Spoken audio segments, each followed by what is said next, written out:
María Dolores Pérez Sánchez. María es matrona de atención primaria del área de salud de León, León, España, ¿vale? León, no México, ¿vale?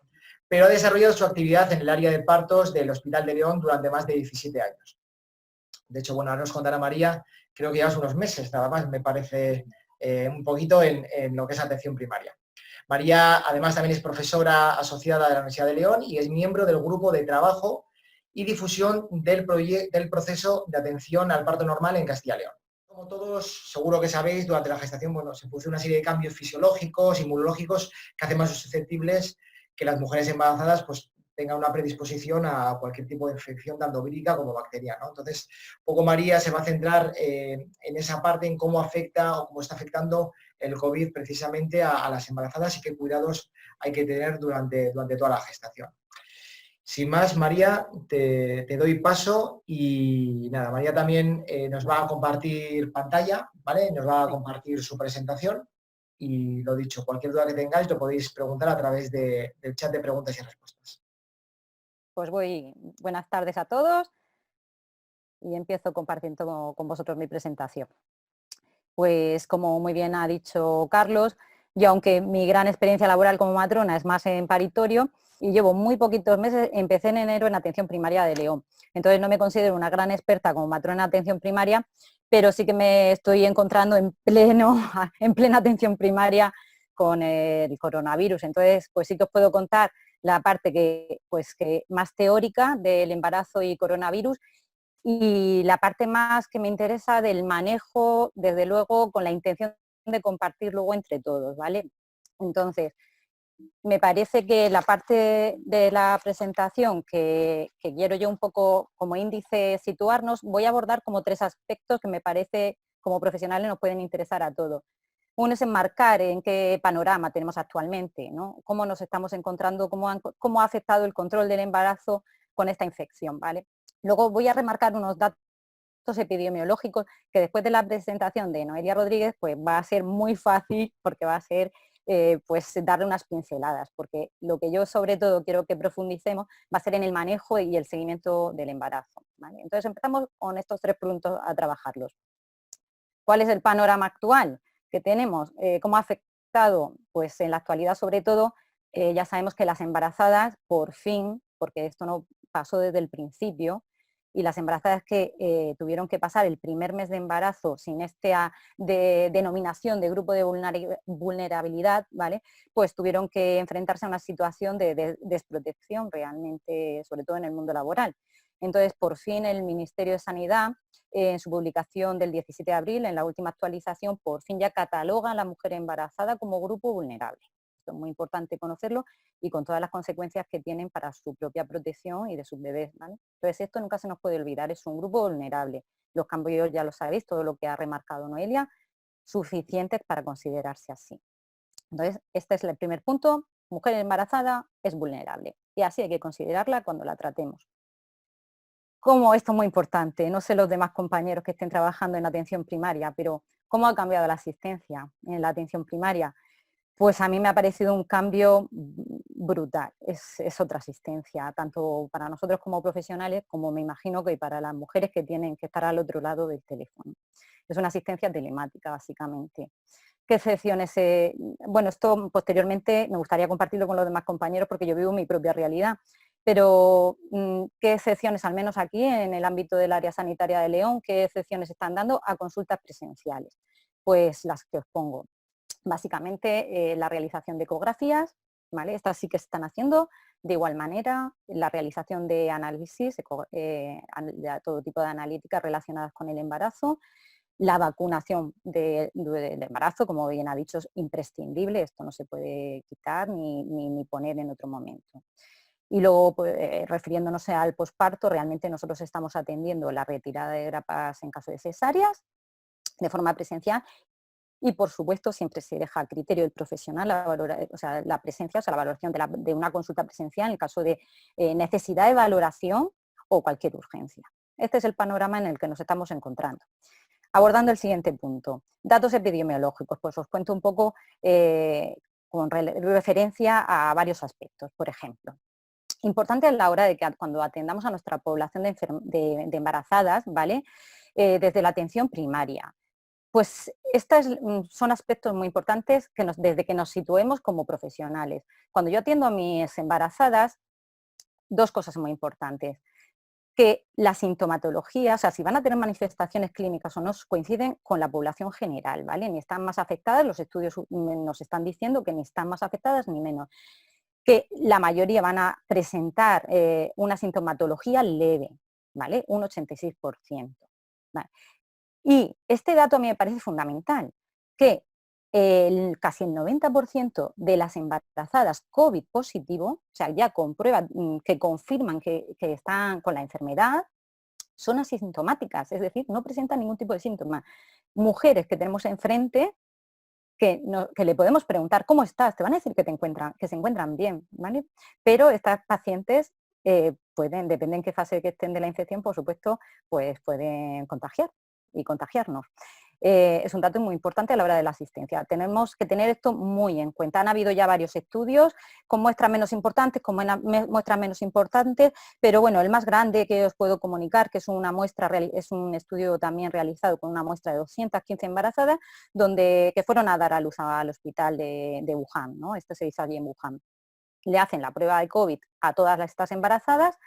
Resulta que sí, prevalencia más o menos como la que conocemos, pero es que el 90% de las positivas, pues eso, no tenían síntomas. Entonces, ojo a la hora de atender con este tema, ¿vale? Tenemos que tener precauciones siempre a la hora de atender a nuestra población. Luego, siguiente aspecto dentro de datos epidemiológicos, ¿qué manifestaciones tienen? ¿Qué gravedad tienen? Pues ya hemos dicho que el 86% van a ser leves. ¿Y cuáles son? ¿Cuáles se presentan? Volvemos a lo mismo. ¿Qué nos dicen los estudios? Pues que los resultados son similares a la población general.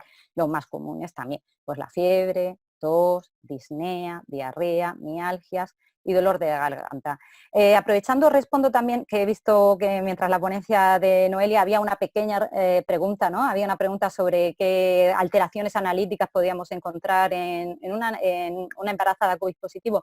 Pues mirar, esta parte de aquí de linfopenia, el aumento de la proteína C reactiva y el aumento de las transaminasas, ¿vale? Y también hay casos de neumonía.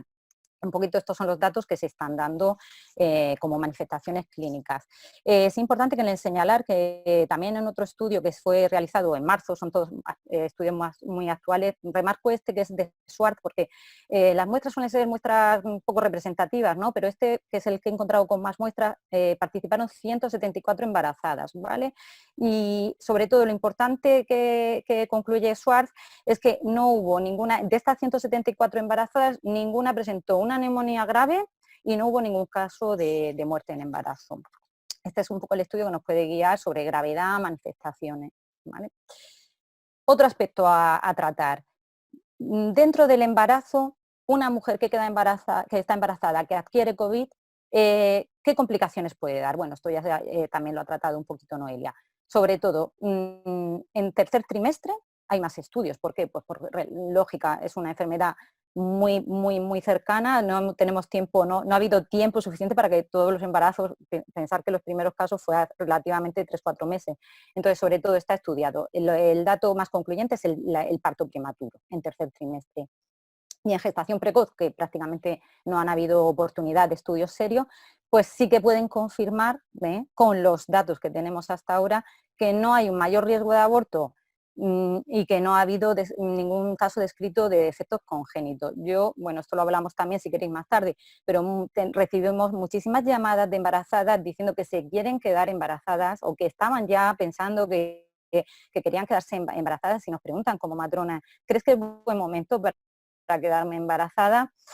Pues aparte de los aspectos personales, pues esta pregunta pues también es difícil de contestar, porque a mí me parece que los datos todavía de embarazo en tiempo es un coronavirus todavía algo desconocido y que necesitamos más tiempo para estudiarlo, ¿vale?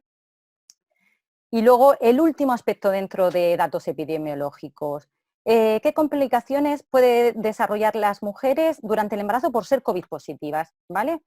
Pues también los estudios nos dicen esto, que es la frecuencia de las observaciones que han habido en los estudios, pues nos dicen que las complicaciones, me refiero a desarrollo de preeclampsia, hipertensión, rotura uterina, pues los estudios y con los resultados cuando los analizan nos dicen que las frecuencias son similares a las mujeres que no son COVID positivo, por lo tanto, pues no se puede atribuir estas complicaciones a la enfermedad de COVID. Esto es lo que sabemos hasta ahora a nivel epidemiológico durante el embarazo.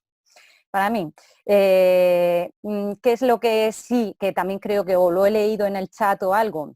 Sí que es lo que se ha estudiado y sí que nos puede, no sé, tener un poco de vista sobre este tema en el embarazo y en el parto, que lo abordará luego Javi. Pues lo que sí ha sido descrito es el aumento de riesgo de tromboembolismo. Este sí que es un dato claro y se debe no solo al COVID positivo como primer factor, que lo tenemos, sino también por el propio estado de hipercoagulabilidad del embarazo. ¿Vale? Ya hay un estado de hipercoagulabilidad que además se le suma el estado de sedentarismo obligado que tenemos, ¿no? Y en el embarazo, pues si sumas estos tres factores, pues está claro este riesgo de tromboembolismo. Esto hay que tenerlo en cuenta a la hora de aconsejar a nuestras mujeres embarazadas qué tipo de hábitos deben cuidar, ¿vale? Esto más tarde lo va también a tratar Javi en su ponencia, cómo se está trabajando este riesgo, ¿vale? Y esta parte que también importante, aunque ya también la hemos tocado, la última parte es la transmisión. Este es un aspecto que le preocupa muchísimo a las mujeres embarazadas. Yo hasta, si os soy sincera, hasta hace una semana, 10 días, a todas cuando me llamaban tan tranquilamente le decía, tranquilas, los estudios que han realizado demuestran que no hay transmisión vertical, lo ha dicho la OMS, lo ha dicho el Ministerio de Sanidad, lo ha dicho el Real College y lo dices tú con ese peso de la evidencia, de estas pues datos que dices, esto no se puede refutar. Bien, pues hace unos 10 días salen, ¿no? Publicado 2 estudios en marzo del 2020, pues el de Don y el de Zen, que pues, te narran, en el caso de Don, un caso que sí que pues, parece que está muy controlado el tema para poder decir que sí que ha sido transmisión vertical. Y en el caso de Zen describe 6 embarazadas también con 6 recién nacidos, en el que indica que parece que puede ser transmisión vertical. Los va a describir claramente estos 2 estudios porque me parecen muy importantes, en su ponencia la va a describir Javi. Pero sobre todo el mensaje es que la transmisión por COVID de madre a hijo, la mayoría va a ser por contacto estrecho tras nacimiento. Es improbable la transmisión vertical. Ahora, como tercer punto, vamos a abordar el manejo clínico, ¿vale? Desde nuestro punto de vista como profesionales, ¿qué debemos hacer? Cuando, por ejemplo, estamos en consulta y nos llama una gestante pues, con clínica compatible con COVID. Vamos a ver cómo se maneja, qué recomendaciones tenemos en la asistencia. Pues lo primero, cuando nos llaman por teléfono, lo más adecuado es tener preparados un checklist específico sobre COVID y embarazo. Básicamente deberíamos abordar 3 temas muy importantes. No se debe olvidar ninguno de estos 3 temas. El primero, abordar síntomas respiratorios que tenga la gestante. ¿Tiene síntomas respiratorios? ¿No? ¿Y qué tipo? El segundo, si esta gestante tiene comorbilidades, es decir, alguna enfermedad, patología propia de su estado físico. Si es hipertensa, si tiene problemas cardíacos, ¿vale? Si tiene problemas endocrinos y los apuntamos en la historia. Y por último, si hay síntomas obstétricos. Y en función de estos 3 parámetros vamos a determinar, vamos a clasificar como, en función de lo que nos salga después de este checklist, nos va a salir como infección leve, infección la vamos a clasificar leve, moderada o grave. Para repartir, en la infección leve es domiciliario, el tratamiento va a ser a partir de ahí, domiciliario, en casa. Y si es moderada o grave, hay que ingresar a esa paciente, ¿vale?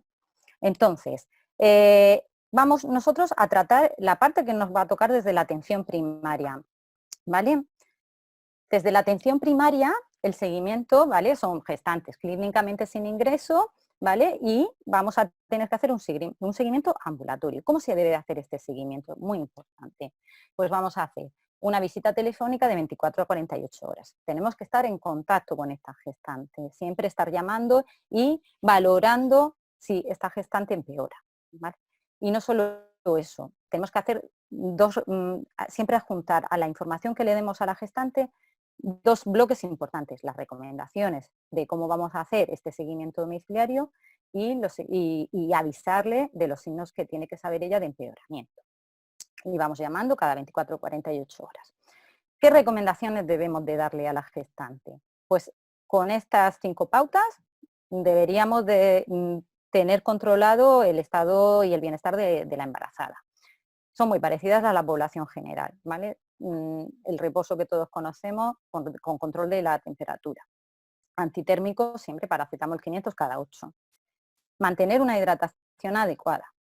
También vamos a transmitirle, intentar hacerles llegar el Ministerio de Sanidad ha editado los consejos, como un PDF de consejos a la gestante sobre infección por COVID-19, que ahora os lo voy a poner por si conocéis, si no lo conocéis, para que sepáis un poquito qué PDF es y intentar hacérselo llegar.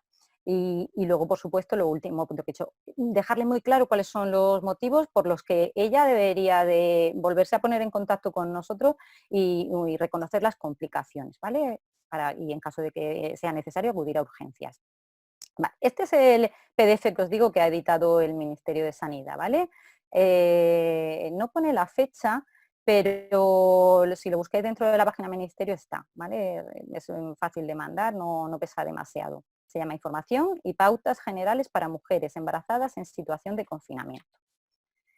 Y estas son las complicaciones que deberíamos de decirle a las mujeres. Con esta podríamos decirle más detalladas, pero a veces es mejor tener 2 ideas claras para transmitir y que no quepan en duda, ¿vale? Siempre, estos son los consejos que deberíamos de remitirles. Si es una mujer que está en control domiciliario, tenemos que decirle que siempre que se encuentre con signos, ¿no?, nuevos de dificultad respiratoria o, también esto es muy importante, que presenten fiebre alta resistente a antitérmicos, o sea, sí que están tomándolo, pero llevan 3 días y sigue estando esa fiebre alta. Pues el consejo es acudir a urgencias, ¿vale? Estos son los 2 puntos importantes que tanto nosotros como profesionales como las embarazadas deberían de reconocer para saber que están bien en casa mientras que no pasa todo esto.